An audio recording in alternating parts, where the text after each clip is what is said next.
سر میں پھنسیاں، اسٹیفلوکوکل فولوکولائٹس، سر میں پھنسیاں، سر میں گندی کنگھیاں پھیرنے سے یا بفا کی وجہ سے جلد میں سوزش پیدا کرنے والے جراثیم اور پیپ پیدا کرنے والے جراثیم جلد میں داخل ہو کر پھنسیاں بنا دیتے ہیں۔ جلد موٹی ہونے کی وجہ سے یہ پھنسیاں سخت ہوتی ہیں، لیکن یہ تعداد میں 6-7 تک ہی رہتی ہیں۔ یہ پھنسیاں زیادہ تر گندے رہنے والے افراد کو نکلتی ہیں۔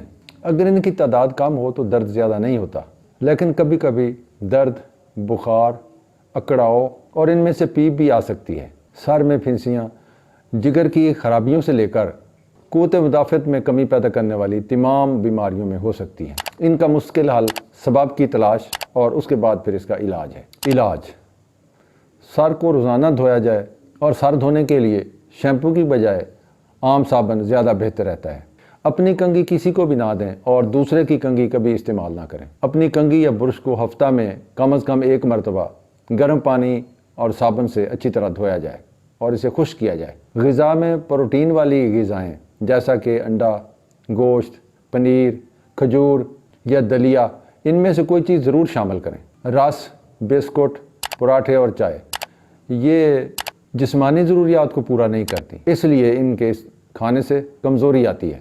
اگر پھنسیاں زیادہ ہوں تو پھر جراثیم کش ادویات کھائی جائیں، جیسے کہ سیپٹران، ایرتھرومائسین، ویبرامائسین، ایکروسین، ان میں سے کوئی بھی دوائی کچھ دن کھائی جائے۔ اکثر اوقات ایک دوائی سے فائدہ نہیں ہوتا اور ان دوائیوں کو بدلنا پڑتا ہے۔ ایسی ادویات کے انجیکشن غیر ضروری اور نقصان دہ ثابت ہوتے ہیں۔ ہومیوپیتھک طریقہ علاج میں اس کے لیے ایپس میلیفیکا، بیلاڈونا اور سلفر مجرب ادویات ہیں۔